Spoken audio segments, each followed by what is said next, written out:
Hello, and welcome back to my desk. Oh my god, do I really need to turn on the light? Looks like it. Yeah, remember that I cut this out of lino? This is the soft lino. I got like this hessian on the back, but I freaking love this lino because it got this scent of lino instead of the blue plate that's like scentless and also is just lino all the way through. So you can actually cut through this if you know like make a hole if you wanted to. Anyway, what we're gonna play with today is this print that I made out of this lino plate right here, and I used an oil-based printer's ink to do so, and it has finally curated up. So finally it has dried.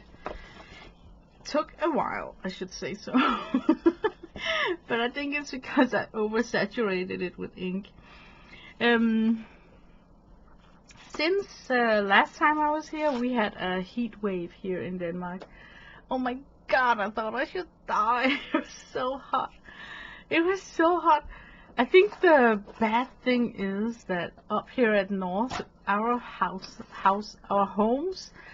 are built to endure cold weather and hold in the warm.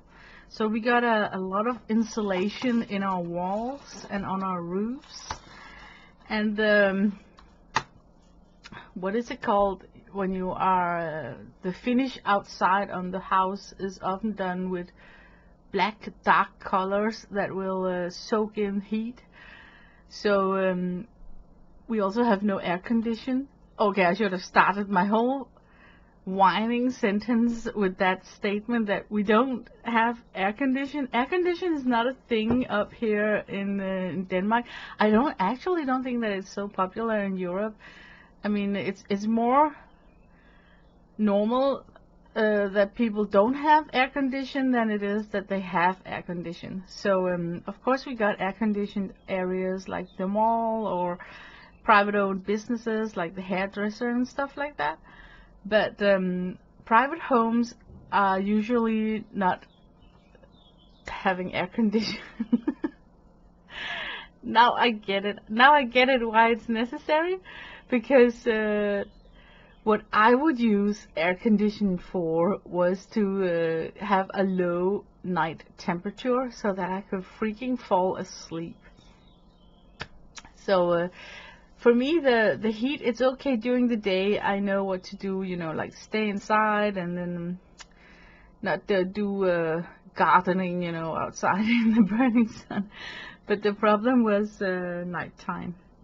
I also watched a lot of weather news, and then I realized that they use this burnt sienna color to kind of visually show the warmth of the heat wave that was here in Europe. And I was kind of infatuated by that burnt sienna warm color that they used. So I was thinking that I wanted to draw this image here, this painting, using this mixture that I've seen on the weather news with this deep orange and then this dark burnt sienna and then black colors, you know. So that's the idea for this print here today. But what I want is to make this drawing here and then probably paste it into my journal, and then I can journal a little bit next to it about the heat wave. I want to give myself a background wash of the whole paper. So I'm using this yellow color to tint everything first. And also because, you know what, it's so delightful having to just color in the whole sheet in one color. It's a nice warm-up activity to do, a starter. But yeah, we are very rapidly stepping into the next month, July. there is like a watercolor month of July again this year. So I promised myself that I would use a lot of my old art journals that got like a watercolor paper. So I will try and watercolor a bit more in upcoming month. I'm not gonna follow the prompts. I don't know. I just like, there's something about when it becomes a chore, then it's no longer a fun activity. Then you're doing it out of like it's a chore, right? I don't want to create like that. So just the fact that I feel that doing the World of Watercolor Month challenge translate a bit to me as a chore, a heavy task to do the whole month, speaks volumes about why I shouldn't do it. So I'm just gonna try and be focused on using my watercolors and basically be content with that. So my watercolor month of July will be that I will have focus on grabbing watercolors as the primary supply to solve my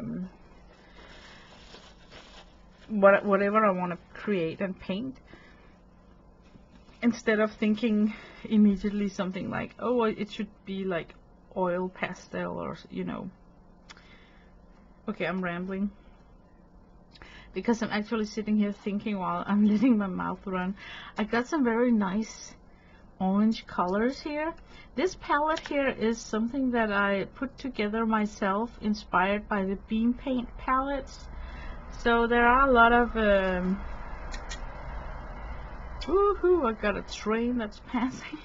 There are a lot of strange colors in this one that I usually don't have in my other palettes. It's just such a fun thing when you have a lot of watercolor in your collection, that you try not to have too many palettes that totally looks like the same. I've been really bad at buying preloaded palettes from suppliers, where the supplier has decided what 24 pans there should be in the palette. So I just buy the palette and don't really question whether I like the 24 pans that they put in. I just wanted the paint. But then lately I've been more like, hey, I am creating a collection of colors that are picked by other than myself. So I have had more focus on creating my own palettes, because they don't necessarily need to contain vital pans, like for instance an ochre or ultramarine, because I got palettes where that pan is in. So this is an example on one of those pans where I was looking at the color chart from another company, and then just trying to make my own. I need more warmth. I want this to be just like what I saw in the news, like this heat coming out of the paper. Maybe I should actually add in, look at this brown red here. Yeah, this is perfect for this drill here. So I'm thinking about making a lot of glazes, so maybe I should actually now sort of stop adding more to this page and let it dry up. But yeah, oh my god, I hope that you guys are staying cool this summer. I have had my taste of how it's like to live in a climate that's very humid and hot, and I didn't like it. All I'm gonna say is that I think it was too hot for this Eskimo here. So that was it. Hey, before I let this venture into a drying session, I think I could come down here from the bottom with some really dark colors. Maybe even like a black tone. Yeah, this is fun. I think you know exactly what I'm talking about. You know, those illustrations from the weather media where they are showing images of heat wave. Then they show the temperatures around the globe, and they have colored in spaces, areas in this really ferociously flaming color. I was just so captivated when I saw that, because that's the first time where the color really spoke to me as a visual. You know, I didn't need to see the numbers on the temperatures, degrees. I just needed to see the color that they picked for the area. And I somehow want to just try and paint a painting like that.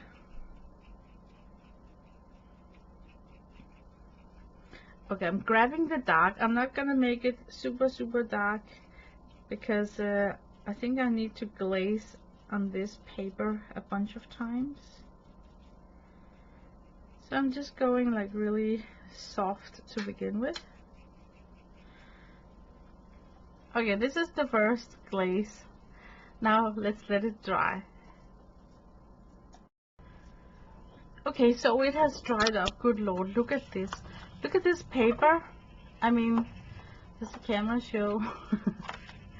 It's curling up and whatnot. You know what? I often hear people talk about, oh, when you have this issue, when your dried watercolor paper has been dried out all wonky like this, you can take a mister and mist the back of it.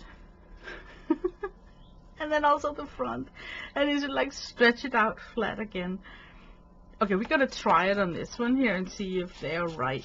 So I'm gonna mist the back, put it down, and then mist the front of it. And we're gonna wait and see.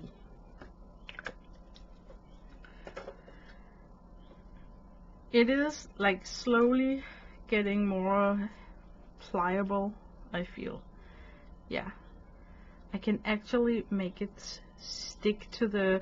I'm painting on top of an acrylic top layer that's on my desk. It's still curled up down here, but I think I can work with that. Okay, let's get back to putting in more and more color on the background. I got this tissue here because I was thinking about lifting off a yellow sun, and then we're having some really dark orange clouds. You can tell I got a vision in my head that we're gonna follow for this one here. So let's see how well we can do. Okay, if it was like Alvaro Castañet, he would be like quick brush strokes, whoosh whoosh whoosh. So I'm having him in the back of my head for this one here, like live a little, be a little bit bold with your brush strokes here. I just don't want to lose too much of the yellow, but I also want it to be somewhat painterly looking, like not so stiff, you know. I'm saying that while having the most stiff skyline of a cityscape down here. I know. It's a conundrum. I definitely want something that starts up, so I have an excuse. I'm thinking clouds here, so I have an excuse to single out a yellow sun. do I actually need? I think I actually need some sort of, let me just for fun put in some hills in the back here, like something is going on in the background. Maybe with this here, red here.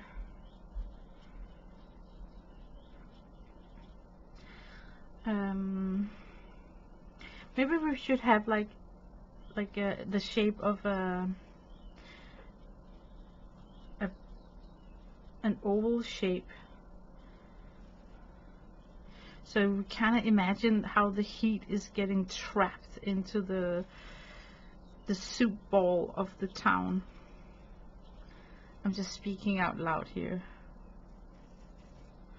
So I'm gonna give myself some sort of mountains.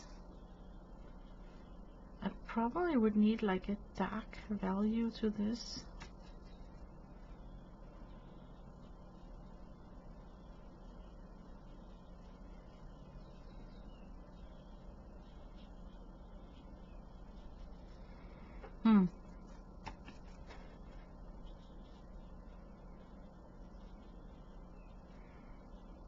Okay, I totally get now the feeling that this is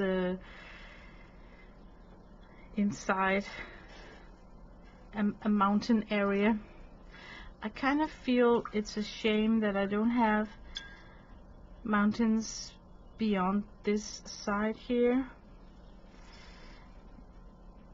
Is it too late to come in with like a very orange here, for instance?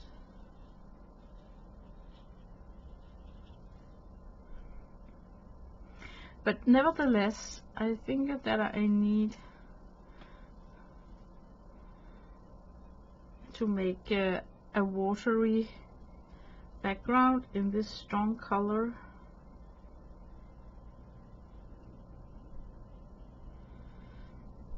And then maybe lift off the yellow from the sun. But here could be like a perfect spot to put down my sun. So I'm just gonna,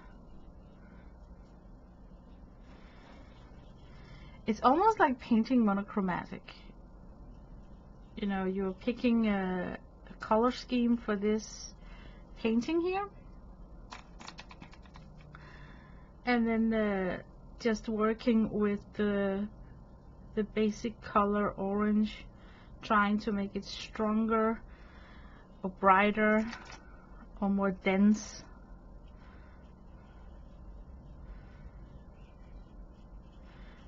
For what it's worth, I think you should try it out, because it is a little bit funny. You know, not the regular go-to kind of painting. Okay, we got a sky. I'm thinking that could be like some sort of sky. So now I'm working on the clouds.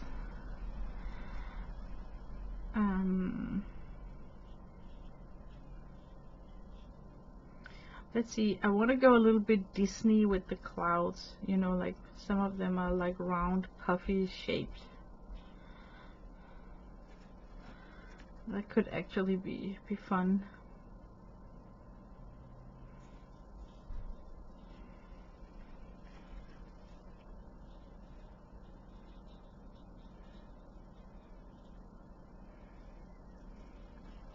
Maybe I should try to get more of the dark value in.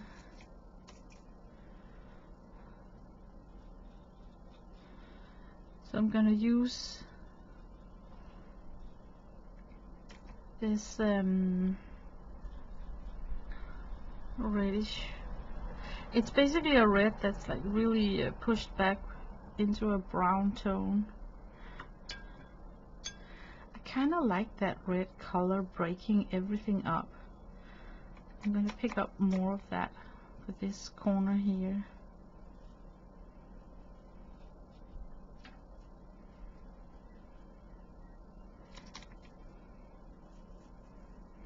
But yeah, I hope that you guys had a nice weekend. I should actually have been on YouTube.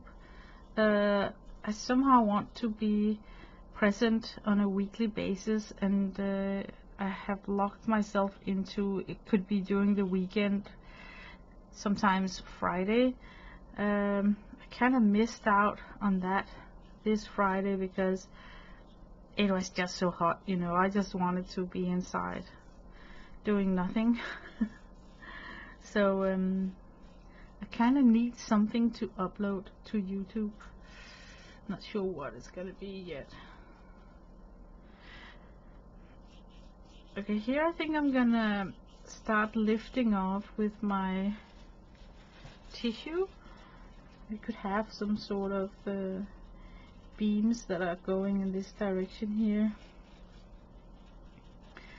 I'm totally hoping that the payoff of that the yellow background painting is gonna come now, because when I'm doing the lifting, it should not be like the white of the paper, but some sort of yellowish.